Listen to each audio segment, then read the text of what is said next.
Hello, everyone. I think I'm recording. Yes, I am. It's been a while since I've popped on, and of course, I am not doing live right now because I'm still finagling software. But I wanted to come on because I wanted to talk about my EcoGrief circle. I am hosting in person on Monday at 6:30 p.m. In Queensbury, New York. I do have all of the information in the post, so if you are interested in reserving your spot, just click on the link and you can book and pay for your slot right there. And I can see you on Monday evening. So, why I wanted to talk about it is because I feel like I kind of been talking around it and have been meaning to get into it and never did. So, what is eco grief?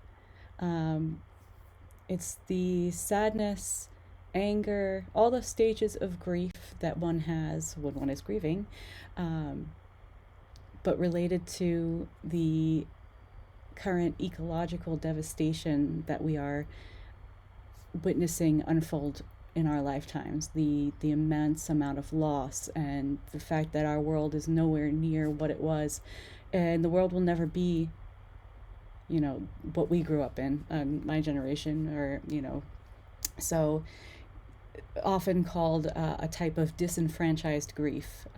There are several different grief categories that fit into this. It's basically grief that is so dismissed by society at large. So, oh well, don't think about that. There's not much you can do about it. So live your best life and don't dwell on it. You can't dwell on it. You can't change it. So you might as well, not think about it.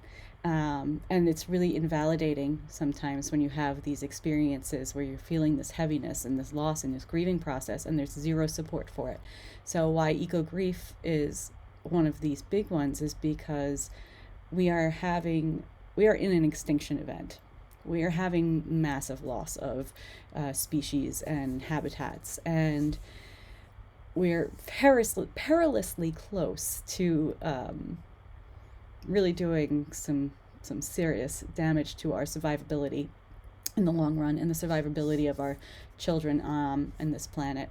And it's overwhelming because everything stems into, like, well, what can one person do? Or you jump into activism and you think, one person can make a difference, and that's great.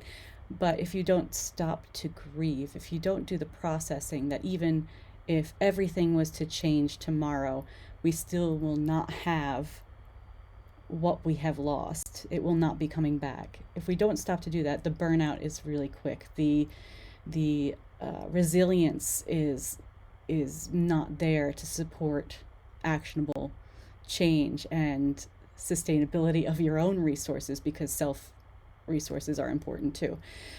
So I've opened up these eco grief circles because I have also have these experiences of massive grief around all sorts of things. Like the first thing was the fireflies, and then it was the Ak glacier, and all sorts of uh, losses and noticeable that kind of took me by surprise, and I had to do a lot of grieving, and I found eco grief circles to be one of the most comforting and uplifting experiences, because what do you do from grief? Like, you don't ever get rid of it, right? It's not something we're trying to cure.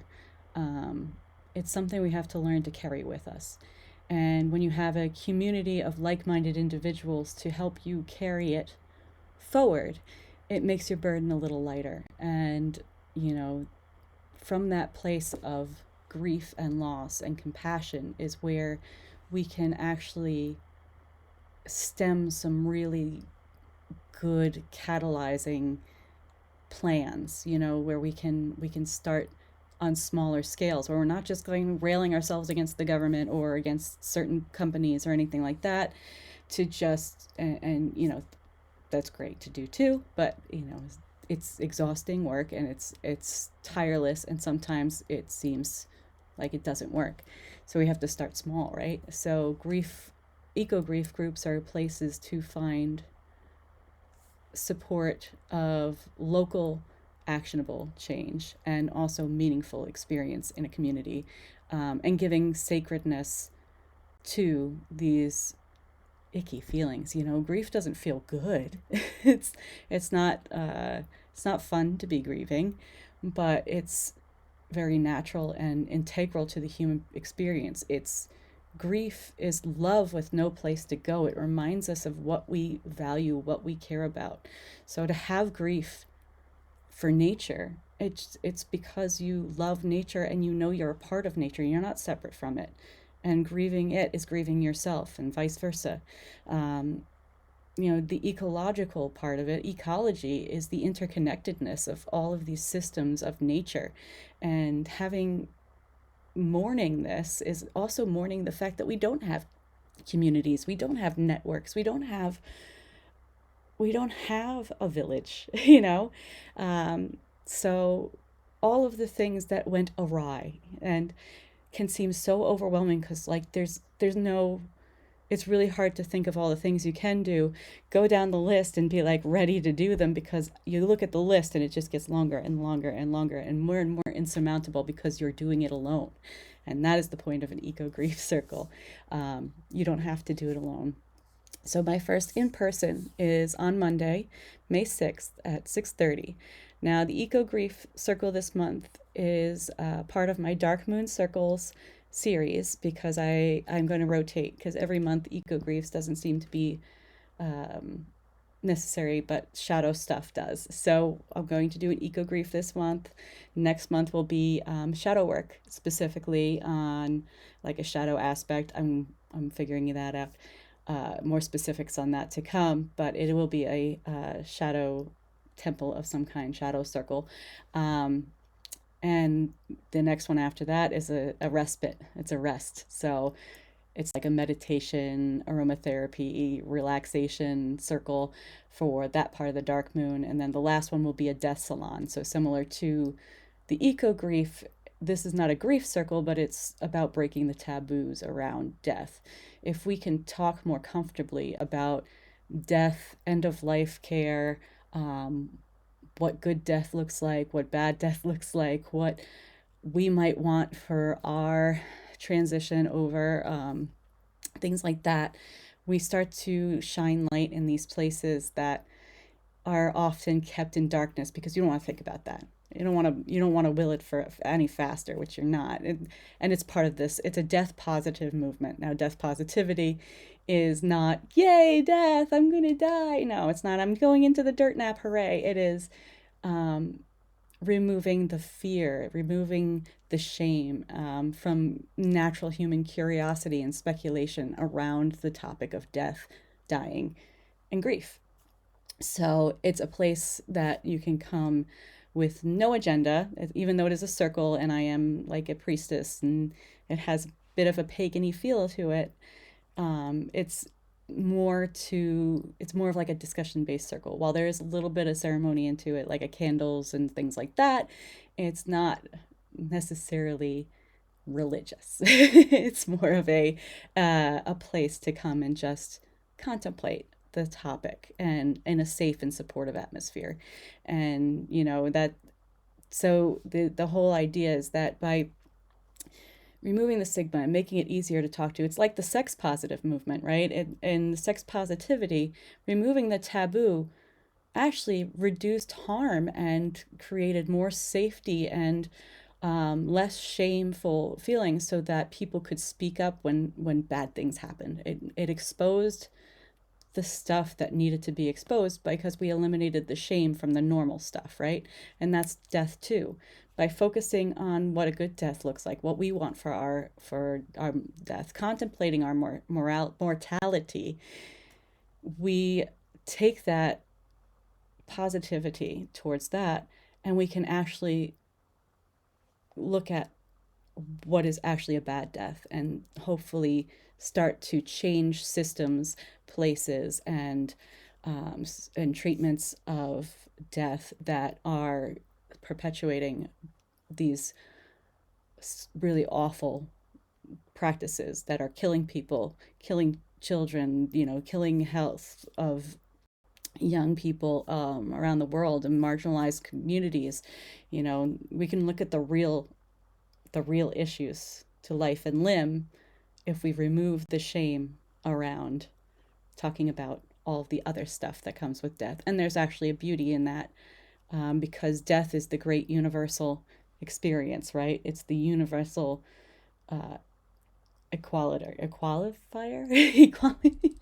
It's the universal experience of all things on this planet, whether you're human, tree, animal, doesn't matter. You're not making it out of here alive. So you have to come to some form of acceptance, so you're not railing against it at the end, and you can have a good death, or make it a peaceful, as peaceful as it can be. It's not about I'm ready to die tomorrow. It's more of a, well, we don't know, right? So how can I be at peace with something that's inevitable and unknown? And it's our final mystery. It's our last initiation as a human being, really, is death, which makes it very much a part of life. So now that I've rambled on for a very long time about all of these things, the EcoGrief Circle will come back around after those 4, and I believe that would make it September. So we will do one in May, and ideally I will be circling back around to doing one in September, in person, and I will also probably pop another one online virtual midsummer some point for that as well. So if you can't make it to this one, there will be other opportunities, but this is the only in-person one, probably until September. So the tickets are still available. I actually have all of the seats available, so please come. We will be, doing it's a little more ceremonial, like not ceremonial in the fact that you're not going to do ritual or anything. It's more speaking over a candle, putting things you're grieving into the space, and being supported and witnessed in your grief, in your anger, in your frustration, all of these things. And that's what we do in that. And usually we end it by integrating this, so we do the heaviness and group cry if it happens to be like we need to cry, we cry. If we need to laugh, we laugh. If we need to curse and say all of the naughty words, then we do that too. And I usually bring either some form of art or like music or something to contemplate and reflect on. And then I usually bring us out by a little more lightness and hopefulness that, you're not in it alone anymore, right? So we do come out of it uplifted. Most people say that they feel a lot better and lighter and more hopeful leaving an EcoGrief Circle, and that is always my goal. So if you are curious about an EcoGrief Circle, or you have these feelings and you have no place to really talk about them, please. So it's the Phoenix Rising Synergy Center in Queensbury. The address and everything is on the flyer, and in the post is the link for the tickets to reserve your seat. There's only 15 seats available, so it is a small circle, and I hope to see you there. And I will be posting more information about the other circles in the near future. So I hope you guys have a great weekend, and I will see you at the EcoGrief Circle. Now I have to pause this.